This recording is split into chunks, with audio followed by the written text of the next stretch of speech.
Hello students, मैं हूं अमन खान और आप सब देख रहे हैं अमन केमिस्ट्री क्लासेस। तो क्या हाल है भाई? सब मज़े में। हम अपना लेक्चर नंबर 3 चैप्टर नंबर 7 जिसका नाम है साम्य, उसका अपन पढ़ रहे हैं पार्ट फर्स्ट, जो 2 पार्ट में डिवाइड है। हम सबसे पहले पढ़े हैं रासायनिक साम्य, उसका लेक्चर नंबर 3 स्टार्ट करेंगे भाई। उससे पहले अपन अपनी परंपरा को निभाएंगे। लेक्चर नंबर 2 में हम क्या पढ़कर आए थे? लेक्चर नंबर 2 में हम विषमांगी उत्क्रमणीय अभिक्रियाएं पढ़कर आए थे।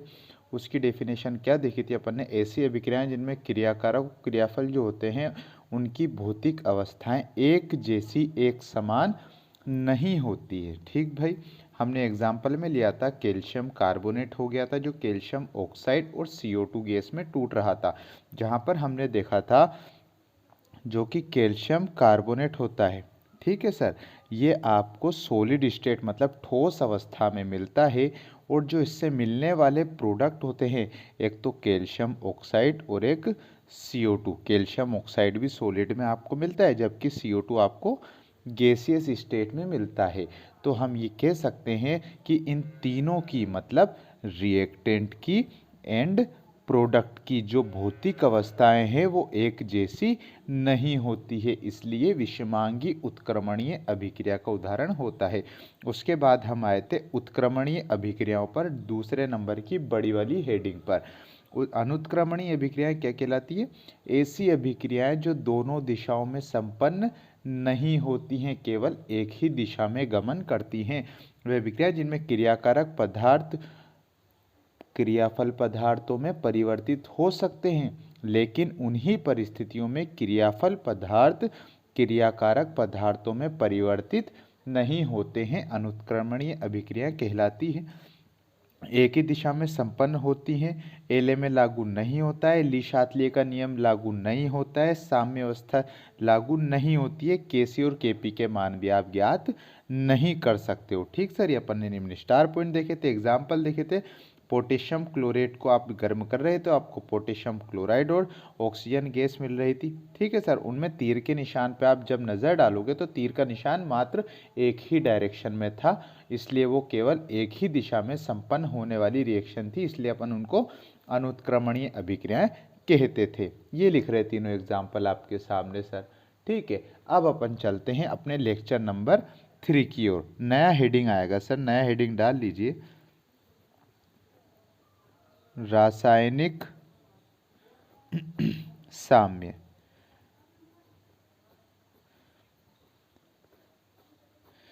इंग्लिश में बोलें तो केमिकल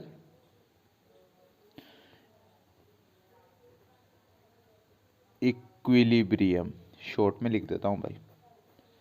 ठीक है सर, रासायनिक साम्य अपन पढ़ने वाले हैं, केमिकल इक्विलिब्रियम होता है सर। इसकी डेफिनेशन देखते हैं कि रासायनिक साम्य होता क्या है। सबसे पहले डेफिनेशन देखेंगे, लिखिए, जब किसी उत्क्रमणीय अभिक्रिया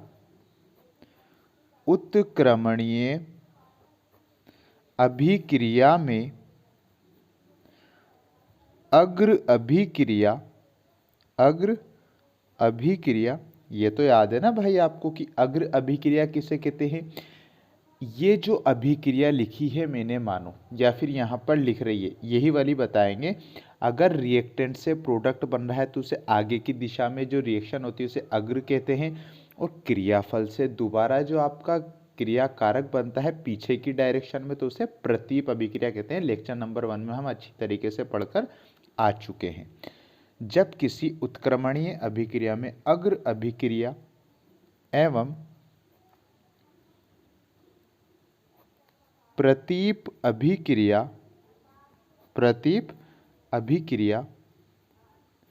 की गति समान होती है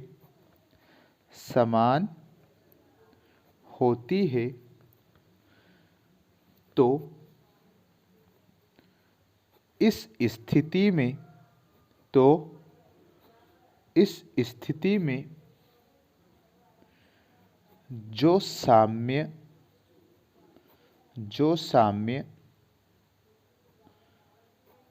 स्थापित होता है, स्थापित होता है उसे ही रासायनिक साम्य कहा जाता है। यह एक प्रकार का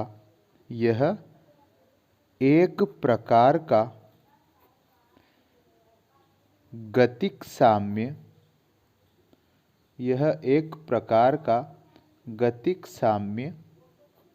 होता है। ठीक सर, क्या लिखा हमने एक बार देखिए। रासायनिक साम्य जब किसी उत्क्रमणीय अभिक्रिया से आप समझते हो ऐसी रिएक्शन जो दोनों डायरेक्शन में चलती हो, आगे की तरफ और पीछे की तरफ। जब किसी उत्क्रमणीय अभिक्रिया में अग्र अभिक्रिया एवं प्रतीप अभिक्रिया की गति, मतलब जितनी गति से वो रिएक्शन आगे की तरफ जा रही है उतनी ही गति से वो पीछे की तरफ जा रही है, मतलब दोनों दिशाओं में जो अभिक्रिया की रेट होगी, जो अभिक्रिया की गति होगी, जो अभिक्रिया की स्पीड होगी, वो कैसी होगी सर?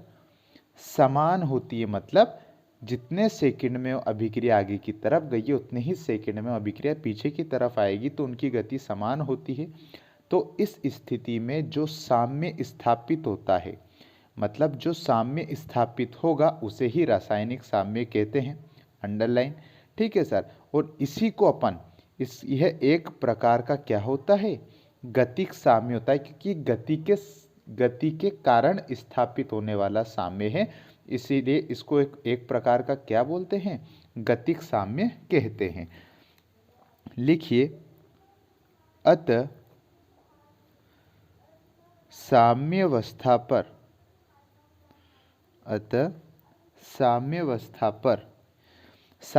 पर क्या हुआ सर? इसमें क्या घटना हुई ऐसी कि इनके ऊपर क्या हो गया? रासायनिक साम्य कहलाया। तो यहाँ पर दिख रहा होगा, अग्र अभिक्रिया एवं प्रतीप अभिक्रिया की गति कैसी होती है? क्या होती है भाई? इक्वल होती है, सेम होती है, समान होती है। तो साम्यावस्था पर क्या घटना हुई? रेट मतलब गति, इंग्लिश में रेट बोलते हैं। ठीक है, गति किसकी? फॉरवर्ड। रेट ऑफ फॉरवर्ड किसके बराबर हुई? रेट ऑफ बैकवर्ड के। क्या बोला? अभिक्रिया की अग्र अभिक्रिया की गति प्रतीप अभिक्रिया की गति के बराबर हो जाए उसे रासायनिक साम्य कहा जाता है। इनका मीनिंग मैं आपको लिखवा देता हूं, लिख लीजिए। चूंकि RF का मतलब होता है अग्र अभिक्रिया की गति, RB का मतलब होता है प्रतीप अभिक्रिया की गति।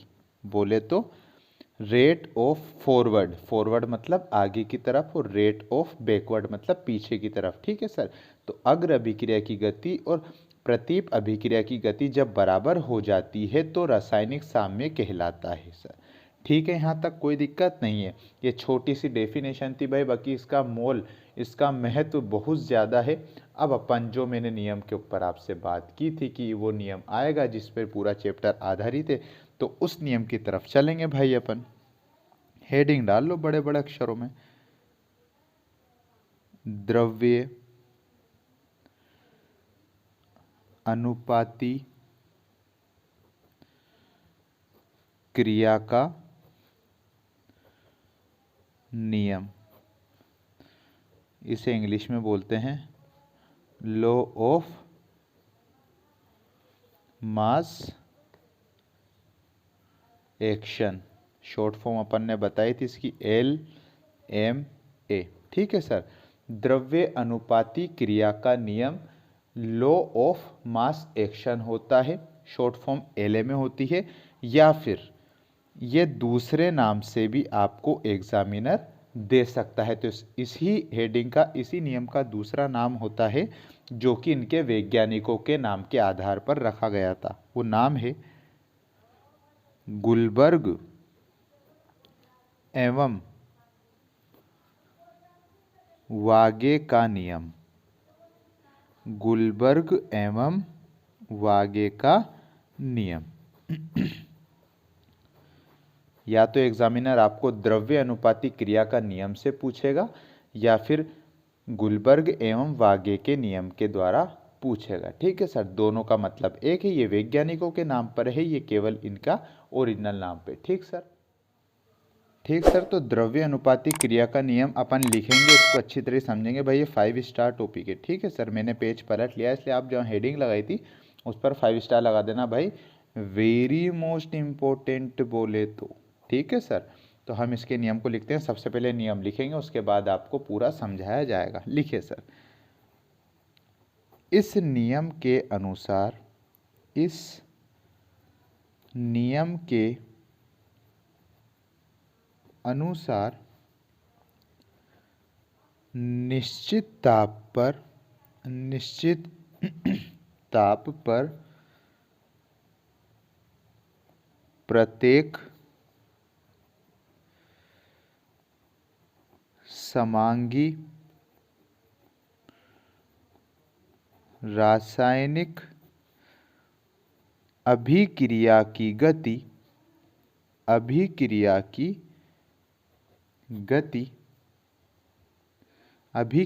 गति, फिर आगे लिखेगा, अभिक्रिया में भाग लेने वाले क्रियाकारक पदार्थों के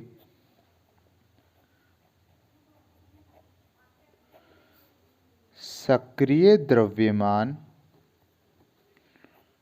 इंग्लिश में बोले तो एक्टिव मास। ठीक है सर, सक्रिय द्रव्यमान के गुणनफल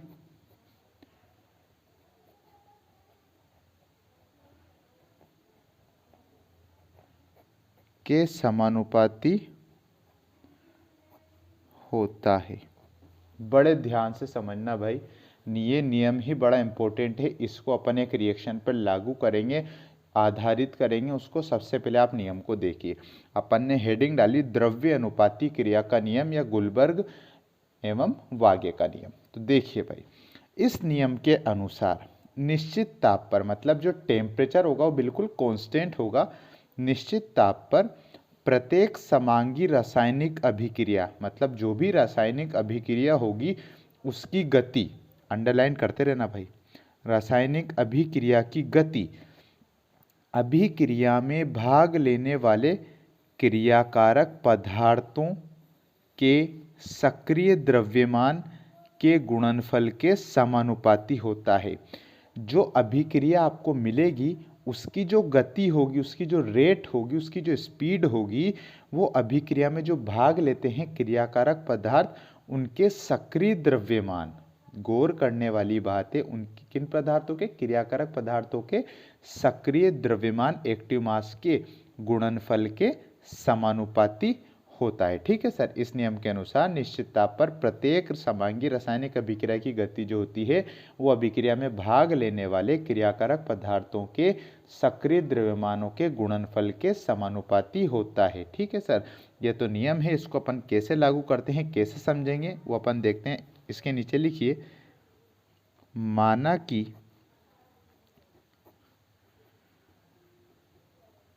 समांगी उत्क्रमणीय अभिक्रिया। ठीक सर, आप क्या ले रहे हो, एक समांगी उत्क्रमणीय अभिक्रिया ले रहे हो, उसको आप मान रहे हो। एक अभिक्रिया लेंगे जिसको अपन ने माना है कि वो अभिक्रिया कैसी, समांगी उत्क्रमणीय अभिक्रिया है। अभिक्रिया लिख रहा हूं मैं, N1A प्लस N2B उत्क्रमणीय अभिक्रिया। तो आप जानते हो तीर का निशान रिवर्सिबल वाला आता है, मतलब ये दोनों दिशाओं में संपन्न होगी। N1A प्लस N2B आपको बना के दे रहे हैं M1C प्लस M2D। ठीक है सर, आप जानते हो जब क्रिया कारक से क्रियाफल बनता है तो आगे की दिशा में अभिक्रिया चलती है तो उसे क्या बोलते हैं? Rate of forward. जानते हो ना आप, अग्र दिशा में अभिक्रिया की गति। और जब क्रियाफल से क्रिया कारक बनता है तो अभिक्रिया विपरीत दिशा में, मतलब पीछे की ओर डायरेक्शन में चलती है, तो रेट ऑफ बैकवर्ड। इतना तो आप सब पढ़कर आ चुके हो भाई, सारे इंटेलिजेंट अपनी कक्षा में पढ़ने वाले भाई। ठीक है सर, बहुत अच्छी बात है। तो अपन ने क्या उत्क्रमणीय अभिक्रिया मानी? N1A प्लस N2B, जो आपको M1C प्लस M2D दे रहे हैं। ये तो अपने क्या हैं सर? रिएक्टेंट हैं। ठीक है सर, बोले तो क्रियाकारक हैं। और ये आपके पास क्या है सर? प्रोडक्ट है। कोई दिक्कत यहाँ तक नहीं होनी चाहिए। ठीक है सर, सब जानते हैं ये आपको क्रियाकारक पदार्थ हैं, ये आपको क्रियाफल पदार्थ हैं। ठीक है सर, आगे की दिशा में रेट ऑफ फॉरवर्ड होती है और पीछे की दिशा में रेट ऑफ बैकवर्ड होती है। ठीक सर, अब यहाँ लिखते हैं अपन ये N1 N2 M1 M2 है क्या? आप जानते हो ये अभिक्रिया अपन जो लिखते हैं ABCD, तो मेन कंपोनेंट्स होते हैं, मेन आपके जो पदार्थ हैं वो हैं। अगर आगे आप रिएक्शन को बैलेंस करते हो, उसके आगे 1 2 या 1/2 ऐसे आप कंपोनेंट्स लगाते हो तो वो आपके होते क्या हैं? तो लिखिए यहाँ पर N1 N2 तथा M1 M2 क्रमशः क्रियाकारक एवं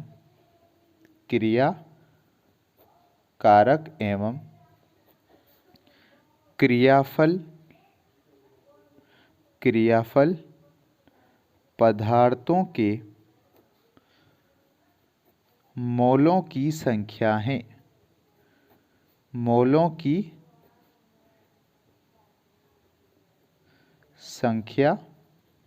है। ठीक है सर, जो N1 N2 M1 M2 आपको दिख रहे हैं, ये तो क्या है?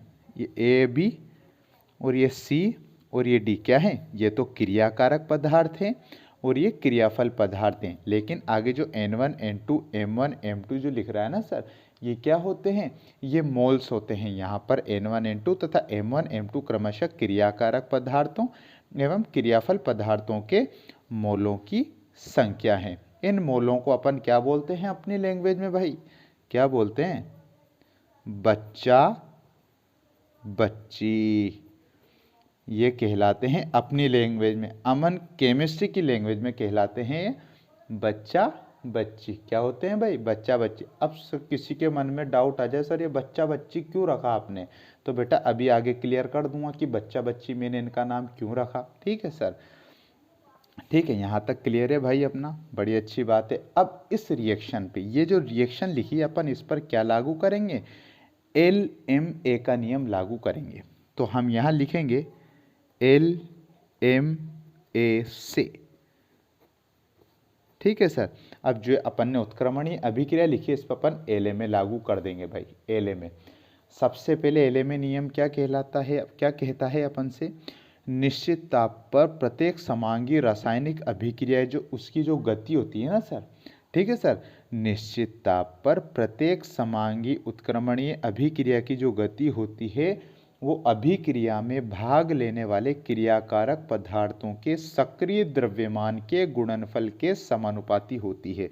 मतलब आप जानते हो पूरी अभिक्रिया की गति, ये देखो सर, ये अभिक्रिया की गति को आप किससे बताओगे? स्मॉल आर रेट होती है, मतलब गति है। आप जानते हो पूरी अभिक्रिया की गति दो भागों में डिवाइड है, एक तो आगे जाने वाली गति और एक पीछे डायरेक्शन में दिशा में आने वाली गति। तो सबसे पहले अपन क्या लिखेंगे? रेट ऑफ फॉरवर्ड, मतलब अग्र दिशा में जाने वाली अभिक्रिया की गति किसके समानुपाती होती है? क्रियाकारक पदार्थों के गुणनफल के समानुपाती। और क्रियाकारक कौन कौन है? एक तो A है और एक B है। तो एक डब्बा बनाऊंगा, उसमें A लिख दूंगा, गुणनफल का निशान B। देखा ना, यही तो बोला नियम में कि अभिक्रिया की जो गति है वो क्रियाकारक पदार्थों के सक्रिय द्रव्यमान क्या होता है? ये डब्बा। सक्रिय द्रव्यमान क्या है? ये डब्बा है। अभिक्रिया की गति क्रियाकारक पदार्थों के सक्रिय द्रव्यमानों के गुणनफल के समानुपाती होती है। ये मैंने पूरा नियम लिख दिया भाई एक लाइन के अंदर। दो डायरेक्शन होगी, पहले मैं एक डायरेक्शन समझा रहा हूँ, दूसरा डायरेक्शन आपको समझ में आ ही जाएगा। अभिक्रिया की गति क्रियाकारक पदार्थों के, डब्बा बोले तो सक्रिय द्रव्यमान के, डॉट बोले तो गुणनफल के समानुपाती होती है। कोई दिक्कत यहाँ तक? अब बच्चों के मन में आ रहा होगा, सर ये बच्चा बच्ची जो आपने बोला था, जो कि इनके मोल थे, वो कहाँ गायब कर दिए आपने? तो मैं बोलूँगा बेटा गायब थोड़ी करें। अब देखो भाई, एक दैनिक जीवन का एग्जाम्पल देता हूँ। अगर कोई माँ बाप है, उनके बच्चों को वो ऐसे ही मतलब प्यार करते हैं या प्यार नहीं करते हैं? सर बिल्कुल प्यार करते हैं। प्यार क्यों नहीं करेंगे? तो बच्चा बच्ची को माँ बाप कहाँ, सर पे ही तो बिठा के रखते हैं ना भाई। मतलब बड़े अच्छे से प्यार से मोहब्बत से रखते हैं, तो बच्चे कहाँ बैठ जाते हैं? ज़्यादा प्यार करते हैं, सर पे बैठ जाते हैं। तो ठीक है सर, ये क्रियाकारक ए और ये क्रियाकारक बी का जो बच्चा, ए का बच्चा N1, बी का बच्चा N2, तो ये दोनों माँ बाप हैं। तो ये अपने बच्चा बच्ची को कहाँ पे बिठा लेंगे? फक देने के से सर पे। तो ए का बच्चा कहाँ गया? ए के सर पे, बच्चा बच्ची माथे पर। ठीक है, सक्रिय द्रव्यमान के अपने लैंग्वेज में बोलते हैं, यहां लिख देता हूं भाई, बच्चा बच्ची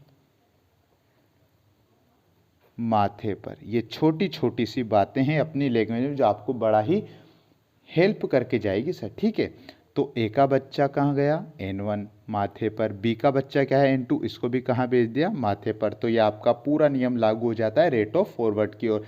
रेट ऑफ फॉरवर्ड क्या होता है? क्रियाकारक से क्रियाफल बनना। ठीक है सर। अभिक्रिया की गति, अगर अभिक्रिया की गति क्रियाकारक पदार्थों के सक्रिय द्रव्यमान के गुणनफल के समानुपाती होती है। बच्चा बच्चों को माथे पर। अब इसी प्रकार से मैं बोलूं कि रेट ऑफ बैकवर्ड बताइए, तो क्या होगा? रेट ऑफ बैकवर्ड तो क्रियाफल पदार्थ बनेंगे, तो रेट ऑफ बैकवर्ड किसके समानुपाती होगा सर? बताइए, क्या है क्रियाफल पदार्थ? C गुणा में D। ठीक है सर। प्रतीप अभिक्रिया की गति क्रियाफल पदार्थों के सक्रिय द्रव्यमानों के गुणनफल के समानुपाती होती है। और C और D के बच्चा बच्ची क्या है? इसका तो M1 है, इसका M2 है। ठीक है सर। दोनों दिशाओं में जो अभिक्रिया की गति है उन पे अपन ने LMA लागू कर लिया। आपको LMA लागू करना आ जाना चाहिए। ठीक है सर।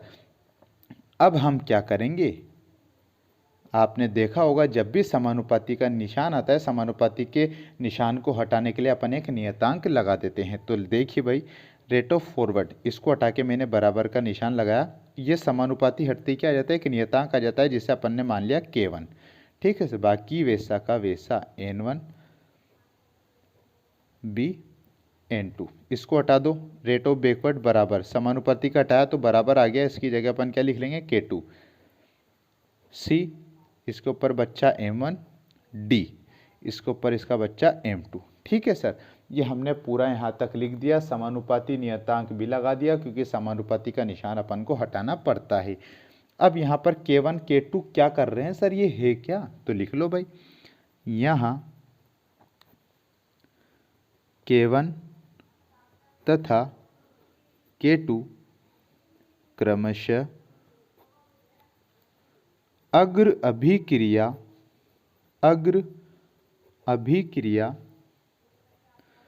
एवं प्रतीप अभिक्रिया के वेग नियतांक होते हैं। क्या होते हैं सर? वेग नियतांक होते हैं।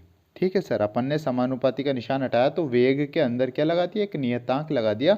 K1 तो अग्र अभिक्रिया का और K2 प्रतीप अभिक्रिया का वेग नियतांक होता है।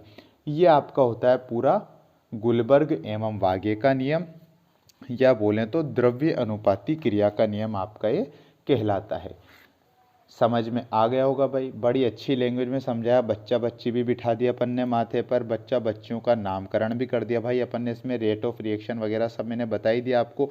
जो क्रियाकारक पदार्थों के और जो क्रियाफल पदार्थों के आगे लगे हुए मोलों की संख्या होती है। मोल हमेशा अपनी लैंग्वेज में क्या कहलाते हैं, बच्चा बच्ची कहलाते हैं। यहाँ पर एल में लगा दिया अपन ने उस रिएक्शन के, और रेट ऑफ फॉरवर्ड के आगे लगाएंगे तो क्रियाकारक लिखकर जो डब्बा होता है, ये डब्बा मैं यार दोबारा लिख देता हूँ, ये डब्बा जो है वो अपना क्या कहलाता है सर, सक्रिय द्रव्यमान कहलाता है। ध्यान रखना, ये बड़ी इंपॉर्टेंट बातें हैं भाई। जो डब्बा है अपनी लैंग्वेज में सक्रिय द्रव्यमान कहलाता है। ठीक सर। रेट ऑफ फॉरवर्ड क्रियाकारक पदार्थों के सक्रिय द्रव्यमानों के गुणनफल के समानुपाती होता है। मोल बच्चा बच्ची माथे पर। ठीक है सर। फिर अपन ने समानुपाती का नियतांक हटाया तो K1 लगा दिया, बैकवर्ड में K2 मान लिया। ये जो K1 K2 होते हैं क्रमशः अग्र अभिक्रिया प्रतीप अभिक्रिया के वेग नियतांक होते हैं। यही आपका क्या होता है, यही आपका क्या होता है सर, गुलबर्ग एवं वागे का नियम होता है, जिसे आप एलएमए कहते हो। ठीक है सर। तो एलएमए ऐसे लागू किया जाता है। अपन क्वेश्चन आगे करेंगे तो कोई दिक्कत ही नहीं है सर। तो ये अपना आज का लेक्चर होता है। अगर आपको वीडियो अच्छी लगी हो तो वीडियो को लाइक करें, शेयर करें। कुछ प्रॉब्लम आती हो तो कमेंट कर दिया करो। हमारे चैनल को सब्सक्राइब कर देना, बेल आइकन को प्रेस कर देना, जिससे हमारे आने वाली वीडियो की नोटिफिकेशन आप तक आसानी से आ सके।